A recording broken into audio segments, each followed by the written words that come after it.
Hello, this is Julian with Coffee Reviews, and today we'll be reviewing the Alaska del Sur wash processed Ecuador from George Howell Coffee. And there's the bag right there. And George Howell, based out of Boston, Massachusetts. And believe it or not, this is actually our first ever full bag review of one of George Howell's coffees.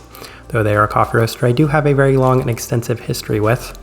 And that's where this coffee comes into play, as I was doing some research on the Mejorado Típica Mejorada variety when I discovered this coffee, the Alaska del Sur, which scored over a 90 in the first ever Ecuadorian Cup of Excellence back in 2021.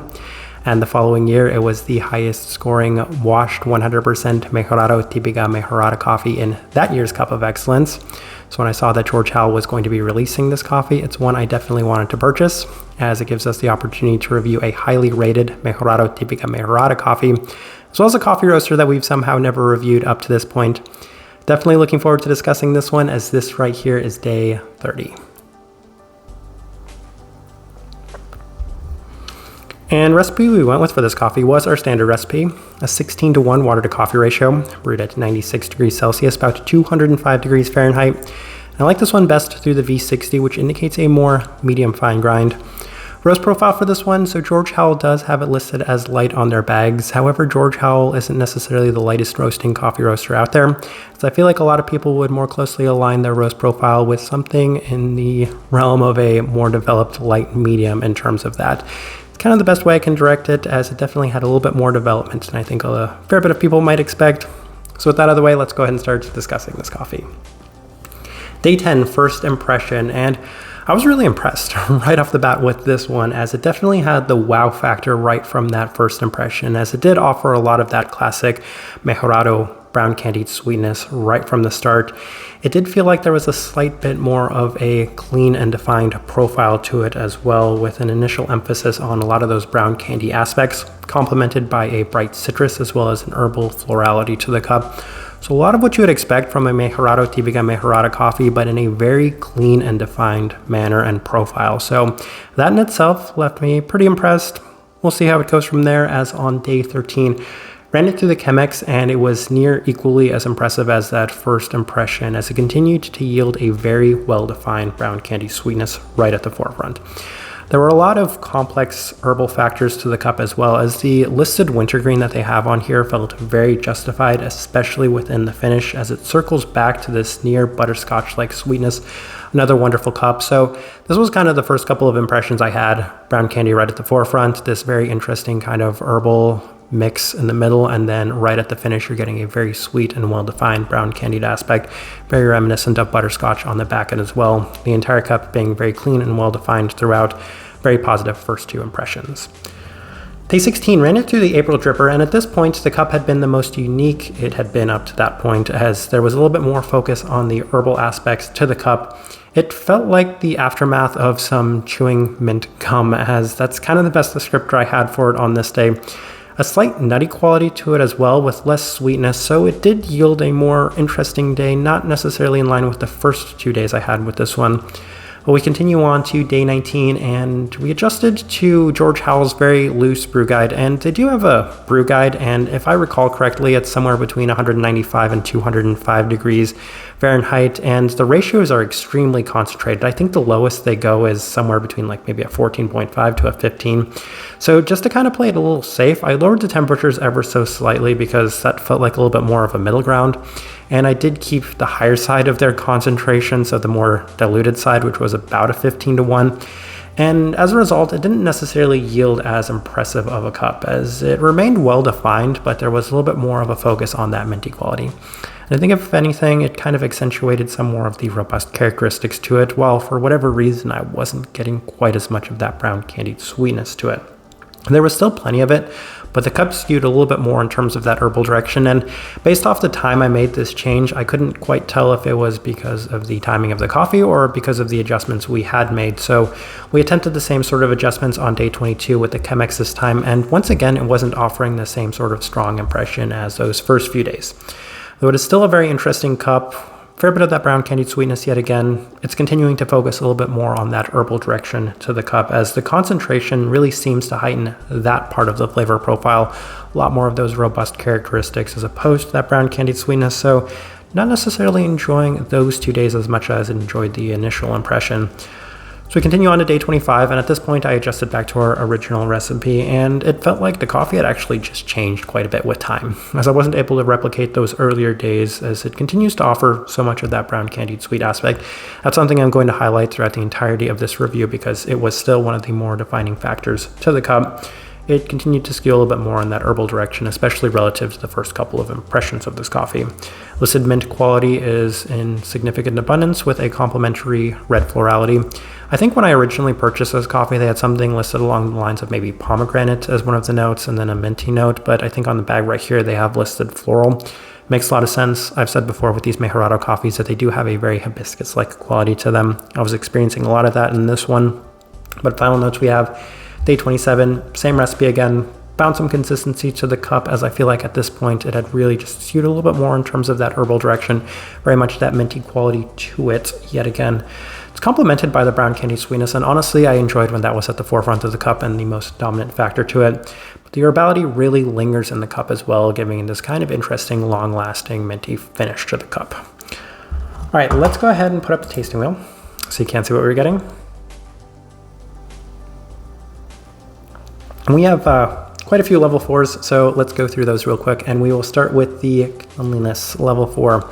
Yes, and I think I kind of toyed around with the idea of maybe even pushing it at that level 5 in certain times, especially on the earlier days. Given just how well defined the profile of this coffee was, I think I could have justified the lower side of the level 5, higher side of the level 4.